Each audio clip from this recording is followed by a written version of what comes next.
So in this video, we want to find the set of integers that solve each of these three quadratic inequalities. So we're not just solving the inequality, we're trying to find the set of values of integers that do so. Now, what I'm doing here is I'm leaving the method of solving completely up to you. So in the previous videos, we've gone through factorising, completing the square, quadratic formula. This is up to you, what you use, okay? So see if you can solve these. Now, the first one, because the coefficient of x squared is 1, I would be looking to see whether I could factorise it, okay? Two numbers that multiply together make minus 12, but add together make minus 1.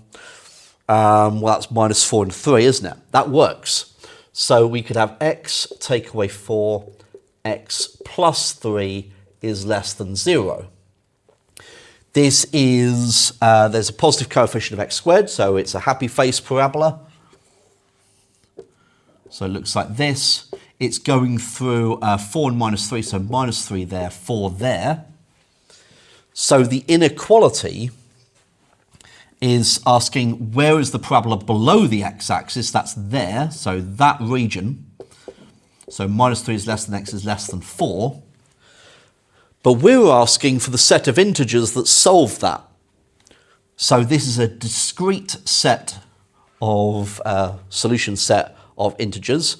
So we want integers that are greater than minus 3, so minus 2, minus 1, 0, 1, 2, 3. Stop there because it has to be less than 4, and then close your bracket. And these are the integers that solve that inequality. Okay? So that's our first one.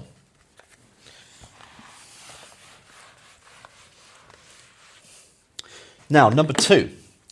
2x squared plus x take away 10 is less than or equal to 0. Now, if I wasn't told that it could factorise, I probably wouldn't hang around too long trying to figure out what it factorises to. My preferred method is probably going to be completing the square, usually with this, because I'm quite confident with working that through. I don't particularly like using the quadratic formula unless I absolutely need to. Okay, so what I'm going to do is I'm going to first of all consider it as an equation. Now, in completing the square, you can do this by factoring out the 2 from the first two terms. You could also divide through by 2 right away because we're just solving an equation here. We're not we're using complete the square to solve the equation. We're not being asked to just complete the square. So that's perfectly fine. So dividing through by 2, I'm going to get x squared plus a half x, take away 5 equals 0. So now I can do x and then half of 2 is a quarter. I've got to take away that squared, so take away 1/16. Then I've got to take away 5. Now, it makes sense to turn that into 1/16 now. 16 times 5 is 80, so that's minus 80/16. So x plus a quarter squared minus a 1/16. Take away 80/16 is minus 81/16. Add that to both sides, like so. 81 and 16 are both square numbers, so this is going to square root quite neatly. Oh, don't need the bracket there now. So we're going to get the square root of 81 over 16, so plus or minus 9 over 4. And then take 1/4 away from both sides. So we get minus a quarter plus 9/4, which is 8/4, which is 2. Or minus a quarter take away 9/4, which is minus 10/4, which is minus 5/2. So this actually would have factorised neatly to 2x plus 5 and x take away 2. So if you spotted that, great. I don't personally like to rely on me finding it. So this is a positive parabola. It's crossing through at 2 and minus 5/2, so minus 5/2 and 2. And we're looking at where is the parabola below the x-axis. It's there. So we've got equality as well. So we want the integer values that satisfy that inequality. Now, that's minus 2.5. So the first integer that satisfies it would actually be minus 2.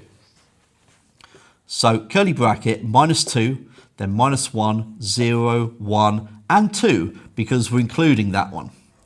And so these are the integers that satisfy that inequality. Okay. So the last one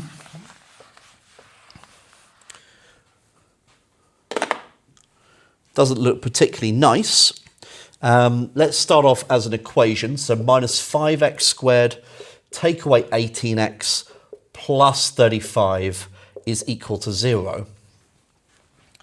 Now, again, to solve that, I could use the quadratic formula. Don't particularly like it. I'm going to go in and use the complete the square again, I think. I'm going to divide through by minus 5 first. So x squared then plus 18 x, and then take away 7 is equal to 0. So completing the square, x plus half of 18 fifths is 9 fifths. Take away 9 fifths squared, so take away 81 over 25. Now I'm going to take away 7. So 7 lots of 25 is 175, I think. So that's minus 175 over 25.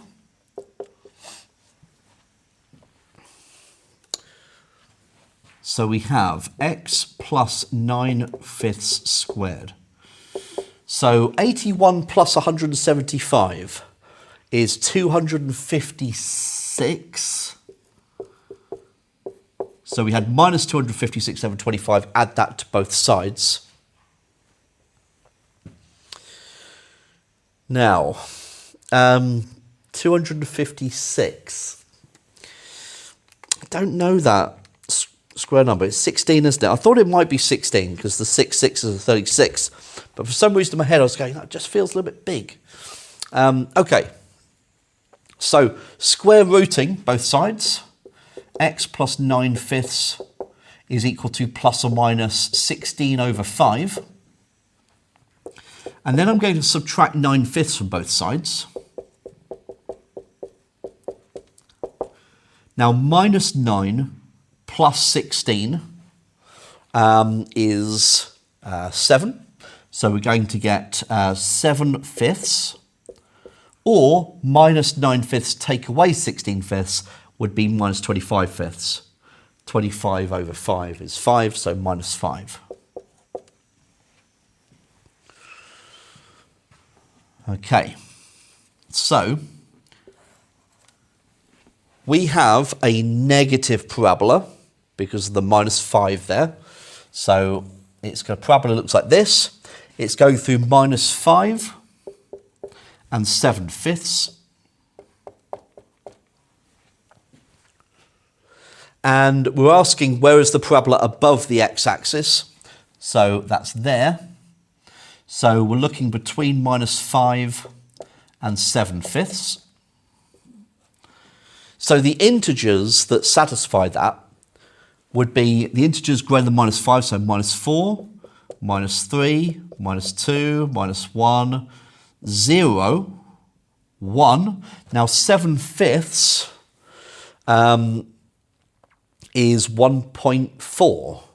So 2 is too large. And so that's where our solution set ends. Minus 4, minus 3, minus 2, minus 1, 0, 1. And these are the integers that satisfy this inequality.